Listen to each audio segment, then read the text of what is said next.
Rev up your engines!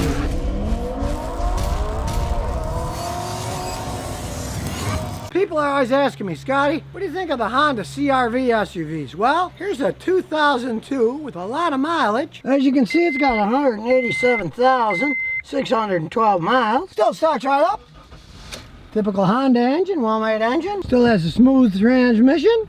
And the interior is pretty much Honda. It's utilitarian. As you can see, the back seat's down. You got a lot of space, one of these things to haul stuff. And this is a fancy one. It's even got a moonroof, sunroof, whatever you want to call it. Now this is a fancy real-time four-wheel drive. And even though it's got all their mileage on it, closing in on 200,000 miles, the system has performed flawlessly for the customer. The engine itself, 4-cylinder engines. They got plenty enough power for this vehicle, but they're no racehorses. So they do not burn the automatic transmissions out. The Hondas and Acuras that I see having problems generally are the V6 engines. They put on a lot of horsepower, they strain the automatic transmissions and the four-wheel drive systems, so I often see Acuras and Hondas transmission problems with the big V6 engines. This 4-cylinder puts out 160 horsepower, which is plenty enough to pull this vehicle around, but it's not putting too much torque on the transmission to burn the things out. Hence, it's got almost 200,000 miles, and the transmission and the all-wheel drive system has never had a problem. And the basic transmission, practical 4-speed Honda automatic transmission. Honda makes and designs them themselves, and these have very few problems when they're hooked up to one of these 4-cylinder engines. And yes, it's not that great on gas because it's a 4-wheel drive system. 20 in the city, and about 24 on a highway. So it's not great on gas mileage, but they can run forever. To compare this all-wheel drive Honda CRV to, say, a comparable 2002 Subaru all-wheel drive, Subaru's making all-wheel drive for a really long time. They get them pretty perfected. The Subaru Boxer engines have a tendency of blowing head gaskets. They'll rarely be running as good as this Honda is with almost 200,000 miles on it. And they also have automatic transmission problems in the Subaru. The Honda makes a better automatic transmission than Subaru does. Now this thing may be 18 years old, but it's still got the original air conditioning compressor. Now as you can see here, the power steering pump is starting to leak a little. That's typical on most Hondas. You can just add the fluid every once in a while. If it gets to a point where it leaks out all the time, you're going to have to replace the pump. But as you can see, at least the pump's on the top. It's a very easy job. It's almost as if Honda knew, well, our pumps leak when they get old, so let's put them on the top so they're real easy to change. Some cars, man, it could take you 3-4 hours to get that pump off. This thing, take you 10 minutes. See what it looks like under there. If anything's really badly leaking or bent or broken, we'll start looking around. And aside from power steering fluid dripping down, which you already know, the brakes are clean, the frame all looks fine. And when we check the back side, boots are all nice and clean, not ripped.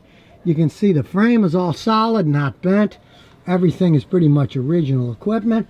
Hey, it's still got the original muffler on. You know, they make good aluminized mufflers. It's got a little surface rust there, but it still hasn't rotted through, and it's 18 years old. And the left rear tire's wearing normally, got tons of tread. Same thing, it's clean with no weird wear spots. And the front tires, now they're a bit worn here. You can see there's a little bit of scalloped wear here. So it probably needs a front end alignment on this side. Then we'll go to the other side. Check that out. And we got the same thing, a little bit of wear.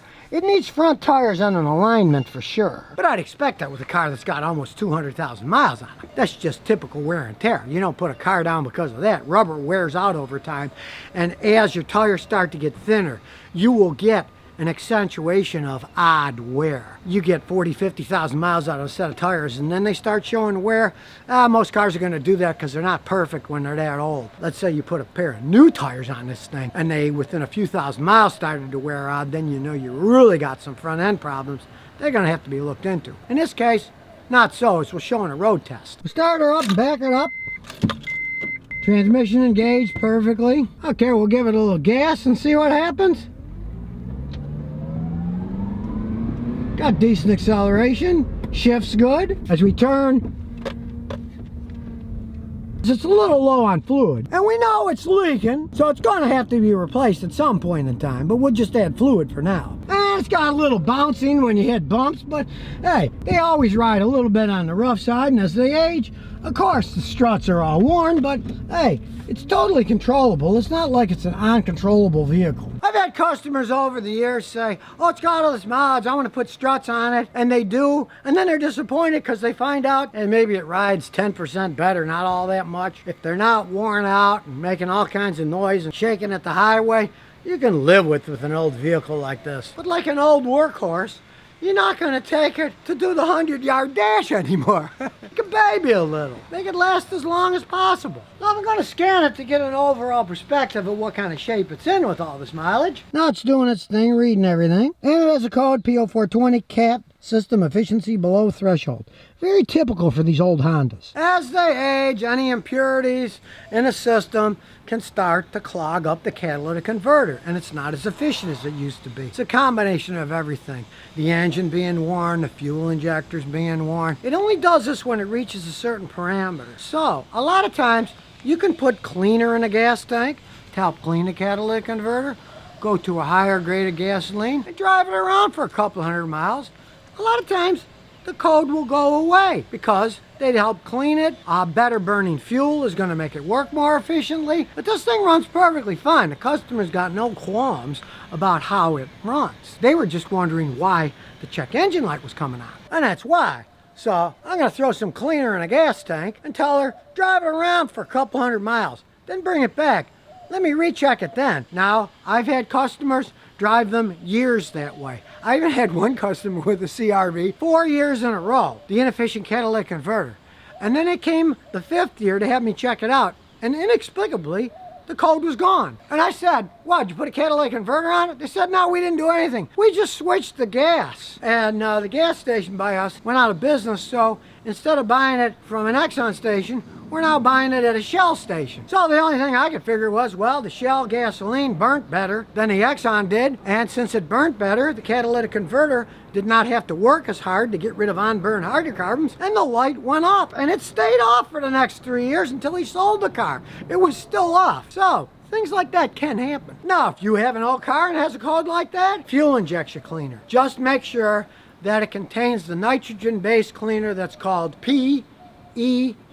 It's a nitrogen-based cleaner that works with modern cars and modern gasoline to clean things up. And it can very well make the car cleaner, run more efficiently, and get rid of an inefficient CAT code. Especially in a vehicle like this, because it's running perfectly fine otherwise. She has no problems with it starting, running. But there is one more thing I'm going to check, because she said that it seems to run a little bit warmer than normal, and she had a bunch of stuff replaced. So I'm going to start it up. And with the AC turned on full blast, I'm going to check the cooling fans. And as we can see, that one's working, and that one's working. The cooling fans are both working perfectly fine. The coolant in the radiator is full. I had a road test in the highway and see how it runs. Now, if I find that it runs perfectly fine with the AC on full blast, but then I turn the fans off, turn the AC off, and if it runs a little bit hotter, that means that the fans aren't working right when the AC is turned off. Because the AC automatically turns the fans on, and they're working, so that system's working. But the regular system may not be working perfectly, so we're going to check that. We'll take it for a good road test, about 45 minutes, including at least 20 minutes on the highway. And after our big road test, 45 minutes, great news. Temperature gauge stays even below the middle with the AC on or the AC off, and the check engine light is gone. So now you know the truth about Honda CRVs. And here's some bonus questions and answers. Tammy's14 says, thoughts on how long a BRZ can last new? Depends on how you drive it. They're fun little sports cars you're driving around, but you know, a lot of guys get that kind of car because they want to drive like maniacs, so they drive like maniacs, and you can wear anything out if you drive like a maniac. That's just the way machines are. When I had the 2013 Shelby Cobra at 666 horsepower, I drove it like a maniac. If I would have had it for more than the week I had it, I probably could have worn the thing out in a few months. But if I would have taken the same vehicle and just drove the speed limit all the time, if you take care of it, they can last a long time, but you do need to take care of it. Tom M says, Scotty, do you recommend replacing the timing chain and interference engines at say 100,000 miles as a preventative maintenance? Only on crappy cars. Something like a Nissan, I would, because they're crappy and they have problems. Something like a Toyota, no. I have never, ever seen a Toyota timing chain break, and I've been working on them for 50 years. So, On those, I wouldn't waste my time. But like on a Chrysler, Fiat, Nissan, yes, I probably would at 100,000 miles because I wouldn't trust it, that the engine would be destroyed. But on a well-built vehicle, no, you don't have to worry about it as long as you change your oil, because realize the timing chain is the metal chain. It's lubricated by engine oil. And if your engine oil gets dirty and gets low, it's not lubricated right and it will wear out faster. Plus, if you have a GDI turbocharged engine, this chains wear more too from the little blow-by that they get and the extra strain on them. So in that case, yeah, if I had a GDI engine, I would change the timing chain every 100,000 miles or so. Capital Rule says, what causes rear brakes to wear out quicker than the front of an SUV? The brakes are working fine. I noticed the rear brakes wear out quicker than the front. Okay, there's only really two things. One is, if you tow a lot and have a lot of weight in the back, then there's more weight in the back and it's harder to slow it down. It'll wear the pads out. More commonly, the systems have proportioning valves so that a certain percentage of the braking is on the front, which is normally more, and then a little bit less is to the back. If that proportioning valve breaks and doesn't work right, it could give too much power to the back and they'll wear out. So on those, more often the proportioning valve is going bad and it's sending too much power to the back brakes, making them wear out faster. Now, of course, you want to check to make sure they're not dragging. If the calipers are sticking, they're dragging and they're going to go, so you got to check that too. But if they're worn totally evenly and one side isn't thin and the other side's thicker, which would mean that side that's thinner has sticking calipers, more often it's a bad proportioning valve. Placencia84 says, Scotty, I'm thinking about buying an 05 Honda Odyssey van for work. It has 200,000 miles on it. I'm a painter. What are your thoughts? Would it be the cheapest, most reliable van? Okay, do not buy that Honda Odyssey. I can tell you're a painter and not a mechanic, because we mechanics all know those Odyssey vans are horrible. Transmissions break. The V6 engines have problems with the cams breaking. The air conditioning systems break. You want a reliable van, try to find a Toyota Sienna van. Or if you can't because they're so popular and people want so much money for them, maybe look at a Ford van. Some of the Ford vans are decent, you know? But do not buy a Honda Odyssey van. They are not reliable at that mileage. Generally start falling apart then. They made too many mistakes with those Odyssey vans. It's like I always say about Honda. They make great vehicles most of the time, but they're better at smaller vehicles. They started out as a motorcycle company, not at bigger vehicles. So I wouldn't buy a Honda Odyssey van, especially a used one. Lorraine Z10 says, I got an '01 Chevy Tahoe V8. The fuel gauge keeps bouncing all over the place. There's only two things that really do that. One is the sending unit in the gas tank wears out, and then it starts, the gasoline vapors eat up the circuit board, and then it gives weird readings. That's a very common thing. But of course, you got to drop the fuel tank for that. First thing I'd say would be check the wiring going into the fuel tank. It's a known flaw. It's a 19-year-old Chevy truck. They got wiring harness shorts all the time. When they built them so cheap, the wiring harnesses are too tight, and just from hitting bumps, that tightness wiggles them, and then they short out. And yours is probably starting to short out, and then it'll get erratic and go all over the place. Check the wiring first. The GM sells a wiring repair kit. You don't have to buy theirs. You can just cut wires and solder new ones in. But it's so bad that GM actually sells a kit for repairing them because they've had so many problems with the wires wiggling from being too tight and then just coming apart and starting to short out. Odds are that's the problem. Sika says, Scotty, I have a Nissan Patrol 1998. When I'm driving over 25 kilometers, because I'm in Australia, the driver's wheel starts flopping around side to side. I'm holding the steering wheel straight. Okay. Well, you got a serious problem there if it's flopping side to side. Don't drive it anymore, please. Jack up the front end. All you got to do is pull on it at 3 and 9 o'clock and 12 and 6 and see what's wobbling. Pray it's something simple like the tie rod's worn out. That's cheap. Now, it might be the lower ball joint. Could be that. Could be the strut itself. Maybe the strut mount's breaking that's wobbling. But if it's wobbling that bad, you're going to physically see it when you jack it up in the air and pull on it. So do that. I got a whole video on that, how to check out your own car's suspension system. Watch that, and you can easily check it yourself.